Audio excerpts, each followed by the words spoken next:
Število 3 je popolno število.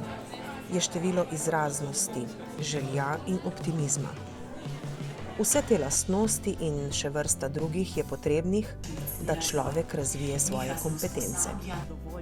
O teh so govorili na že 3. konferenci o kadrih, njen naslov pa je bil Kompetence 21. stoletja od besed k dejanjem. Kot prejšnji dve je tudi to pripravil Javni sklad za razvoj kadrov in štipendije.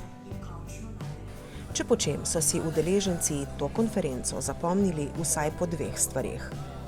Po igri robotkov iz Lego kock, ki so jih lahko videli na prizorišču, pa potem, da je kar v dvorano, na osrednje prizorišče konference, pripeljal pravi avto, igrača za fante in velike otroke.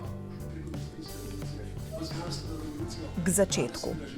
Zanimivi so bili že uvodničarji. Kot se za gostitelja spodobi, je udeležence najprej pozdravil prvi mož sklada, Franc Pristavšek, in povedal, da je sklad v zadnjih 9 letih v ljudi investiral dobrih 55 milijonov evrov. Za štipendije pa je šlo dobrih 170 milijonov. Vse zato, da bi utrli učečim se poti do služb, izobraževanja in jih usposobili za večjo konkurenčnost. Evropska unija bo v prihodnjih letih v razvoj kadrov in štipendij investirala dobro milijardo evrov in del tega bo deležna tudi Slovenija, je povedala zdajšnja evropska poslanka Romana Tomc, ki bi, kot nekdanja direktorica sklada, še posebej rada videla, če bi bil kaj od tega denarja deležen tudi Javni sklad za razvoj kadrov. Dobro je, da imamo vsi iste cilje in smer, je povedala ministrica za delo, družino, socialne zadeve in enake možnosti, doktorica Anja Kopač Mrak, in nadaljevala, da nam v Sloveniji manjka predvsem sodelovanja in povezovanja, s čimer se gradi tudi zaupanje. Gospodarstvo brez visoko usposobljenega, kompetenčnega delavca ne more ustvarjati dodane vrednosti. Človeški kapital pa šteje največ. Kako je s kompetencami danes, so se spraševali v nadaljevanju. In ker smo starajoča se civilizacija, vsaj kar zadeva Evropo in še nekatere dele sveta, smo slišali zanimivo trditev, da nam mladost ohranja tudi dojemljivost do informacij, do novega in vedoželjnost. Dokaz pa naj bi bil literat in razumnik, stoletnik Boris Pahor. Podobno kot na osebni ravni naj bi veljalo tudi za podjetja. Bolj ko je to dojemljivo za informacije, kaj tržišče potrebuje, bolj je mladostno, sveže in prožno. Razen zanimivih govorcev, ki so kompetence osvetljevali iz različnih zornih kotov, so gostom pripravili še 2 zanimivi predstavitvi. Videli so igrače za malo večje in odrasle otroke. Ob predstavitvi roboučenja, to so pripravili učenci iz osnovne šole Vransko Tabor, so udeleženci spoznavali pomen igranja z Lego kockami. Učenci, kot je povedal eden od njih, si s pomočjo robotov izpopolnjujejo inženirsko znanje in znanje programiranja. Znajo robotom povedati, kaj naj naredijo. To pa tako, da velik problem razbijejo na manjše in s pomočjo faznih rešitev, denimo, kako naj se avto premika, problem tudi rešijo. No, tisto, po čemer so si udeleženci tokratno konferenco še posebej zapomnili, pa je bil pravi avto, ki se je ves sijoč, kot bi ga bili pripeljali iz avtomobilskega salona, pripeljal na osrednje prizorišče konference, kar v dvorano. To pa je igrača za fante in odrasle otroke, je povedal moderator. Avtomobil seveda ni prišel iz avtomobilskega salona, pač pa so električno vozilo učenci šole za storitvene dejavnosti in logistiko iz Celja predelali iz poškodovanega, razbitega vozila sami in ga popravili ter predelali na električni pogon. S tem avtomobilom se je pripeljala tudi novinarska ekipa Srednje šole za strojništvo, mehatroniko in medije iz Celja, ki je na licu mesta pokazala, kako izgleda novinarsko delo v praksi.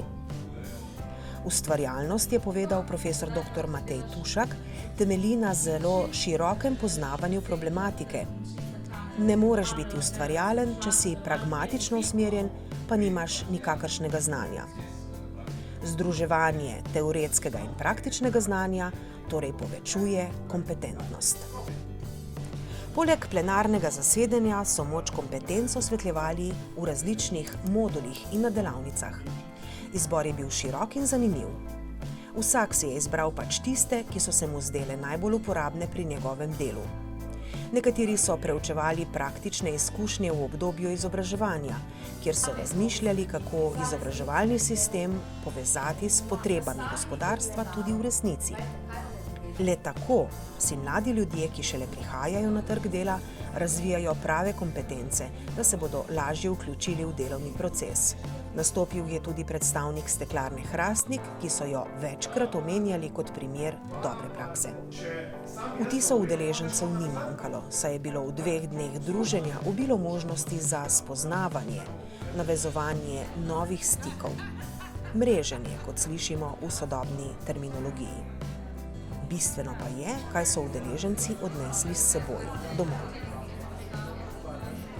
Ta konferenca mi je dala zelo veliko znanja, vpogleda v bistvu, kaj lahko še izboljšam pri svojem delu, katere so tiste kompetence, ki so res pomembne, da lahko izboljšujem svoje delo in svojo nadaljnjo kariero.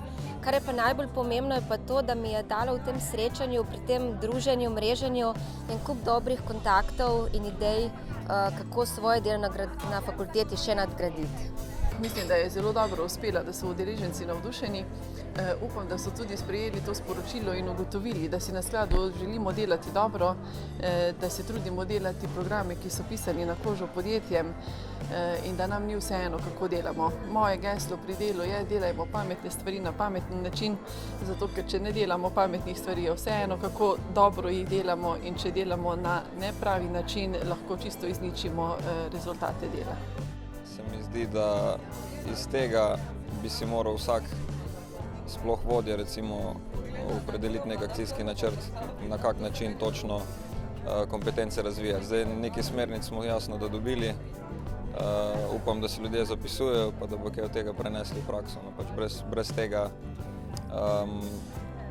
pač ne bo rezultata. Sem zelo pozitivno presenečen prvič na tej konferenciji. In toliko pozitivne klime, ki jo izžarevajo ta podjetja, ki jih večinoma ne poznam, ki so se predstavljala, ki so svoja mnenja podajala pa razlagala svoje načine reševanja situacij, sem zelo pozitivno presenečen. Ja, jaz moram reči, da sem izredno zadovoljen s potekom 2-dnevne konference. Vsak dan je dal nekaj novega udeležencev. Že po udeležbi, kjer se jih udeležilo, jaz mislim, da preko 400 prisotnih gostov skupaj z udeleženci, lahko vidimo iz anket, z odzivov, da so izredno zadovoljni. Teme so takšne, ki so pomembne za današnje gospodarstvo, za današnje izobraževanje vseh zaposlenih, in mislim, da je to pravo, kar jim zdaj ponujamo na tem kadrovskem trgu. Seveda nam manjka pozitivne ustvarjalne klime, kjer je delo igra in pridobivanje kompetenc, tudi še v zrelih letih, nekaj samo po sebi umevnega. Sonja Šmuc, izvršna direktorica Združenja Menedžer, je prepričana, da se do vrhunskosti pride v 10.000 urah vaje, treninga. Toliko jih porabi virtuoz, da samostojno koncertira.